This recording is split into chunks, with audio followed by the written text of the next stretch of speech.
It is with great urgency that I share this pressing message with you. A seriously profound and historic milestone in biblical prophecy was fulfilled back in 1998 that affects every single man, woman, and child on the face of the earth. On July 7, 1998, Pope John Paul II released a 104-page apostolic letter to all pastors and Christians throughout the entire world to endorse and embrace Sunday as the Sabbath and the Lord's Day.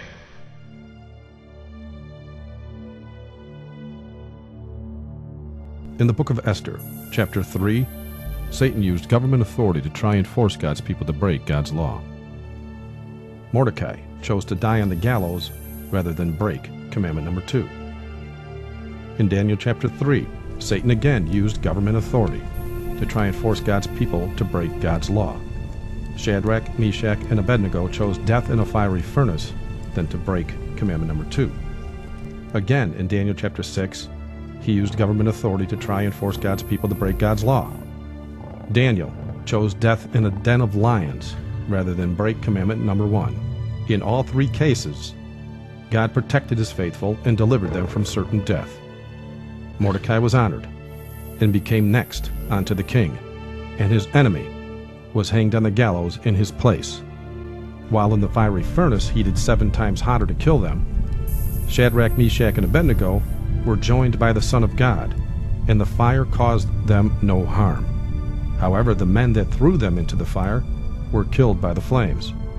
The hungry lions in the den were prevented from harming Daniel as well. On the other hand, the men that tried to force Daniel to sin were thrown into the den with their families to be consumed by the lions. In New Testament times, Roman law demanded worship of Roman rulers. Acts chapter 12, verses 21 to 22 says, "And upon a set day, Herod, arrayed in royal apparel, sat upon his throne, and made an oration unto them. And the people gave a shout, saying, It is the voice of a God, and not of a man." History records countless scores of Christians died in the Colosseums, refusing to break commandment number 1. Then later, pagan Rome became papal Rome. It has been recorded by history that superior papal authority and dominion is derived from the law of the Caesars. Vatican law demanded the worship of the popes as well as the Eucharist. To believe that our Lord God the Pope has not the power to decree as he has decreed is to be deemed heretical. If anyone says that in the holy sacrament of the Eucharist, Christ, the only begotten Son of God, is not to be adored with the worship of latria, also outwardly manifested, and is consequently neither to be venerated with custom of the Holy Church, or is not to be set publicly before the people to be adored, and the adorers thereof are idolaters, let him be anathema.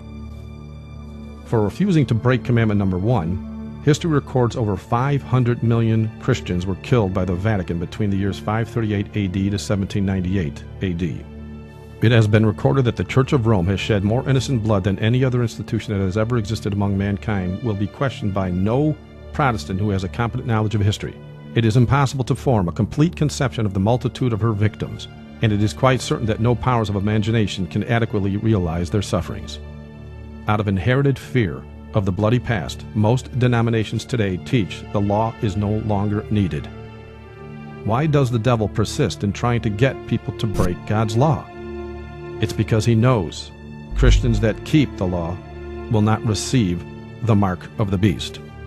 In Revelation 14, starting at verse 9, it speaks of people that do get the mark. It says, "And the third angel followed them, saying with a loud voice, If any man worship the beast and his image, and receive his mark in his forehead or in his hand, the same shall drink of the wine of the wrath of God, which is poured out without mixture into the cup of his indignation.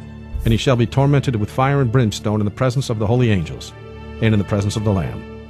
And the smoke of their torment ascendeth up forever and ever, and they have no rest, day nor night, who worship the beast and his image, and whosoever receiveth the mark of his name." Who are they that don't receive the mark? The very next verse says, "Here is the patience of the saints. Here are they that keep the commandments of God and the faith of Jesus." Ecclesiastes 12:13 confirms when it says, "Let us hear the conclusion of the whole matter. Fear God and keep his commandments, for this is the whole duty of man."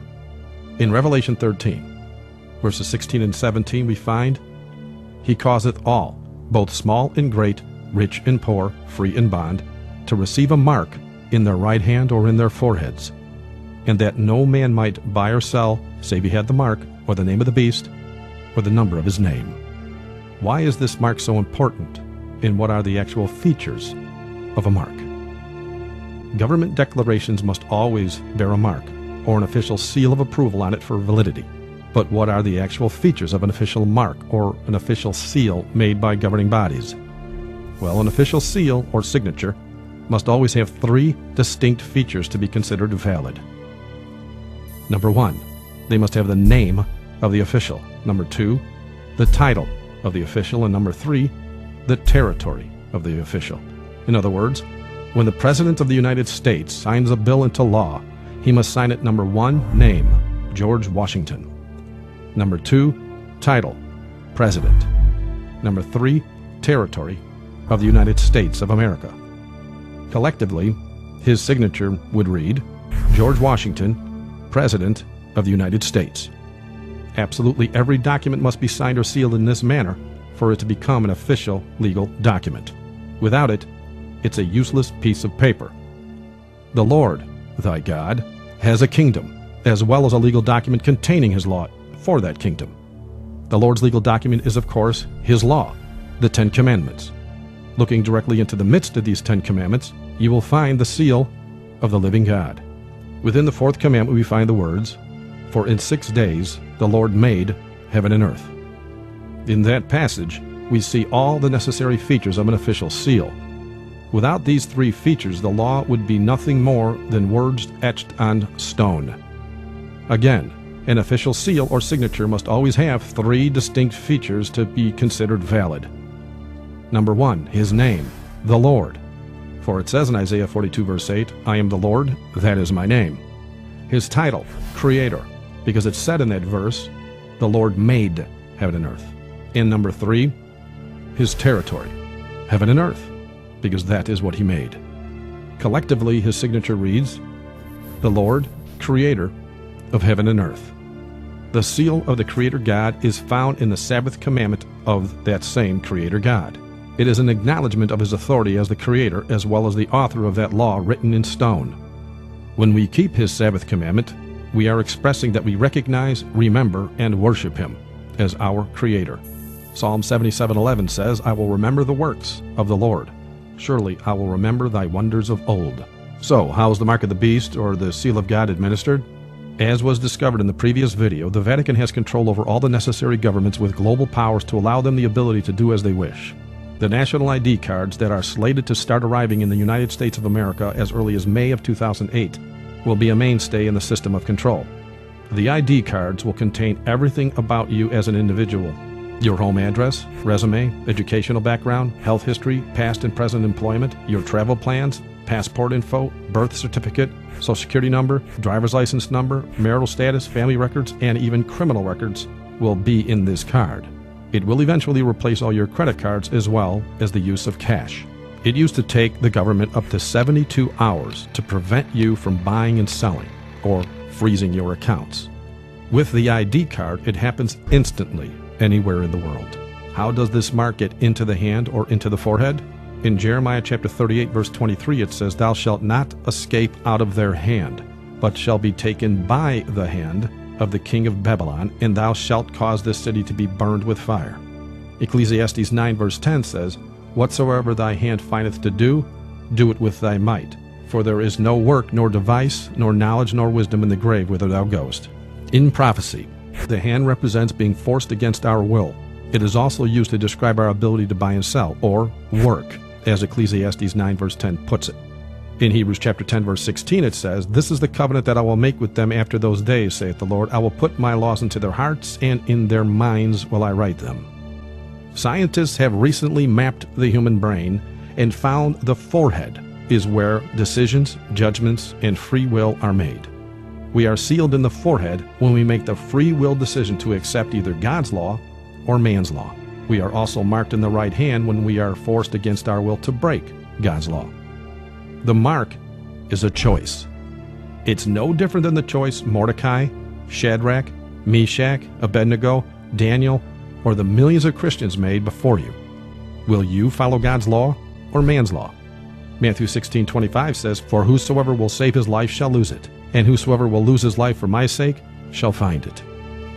Does Rome boast of its mark as being Sunday in direct agreement with prophecy? Sunday is our mark of authority. The Church is above the Bible, and this transference of Sabbath observance is proof of that fact. Do they seek to enforce Sunday laws? This organization proposes in every possible way to aid in preserving Sunday as a civil institution. Our national security requires the active support of all good citizens in the maintenance of our American Sabbath. Sunday laws must be enforced. Pope John Paul II said, Christians will naturally strive to ensure that civil legislation respects their duty to keep Sunday holy. Does Rome plan to make good on that threat?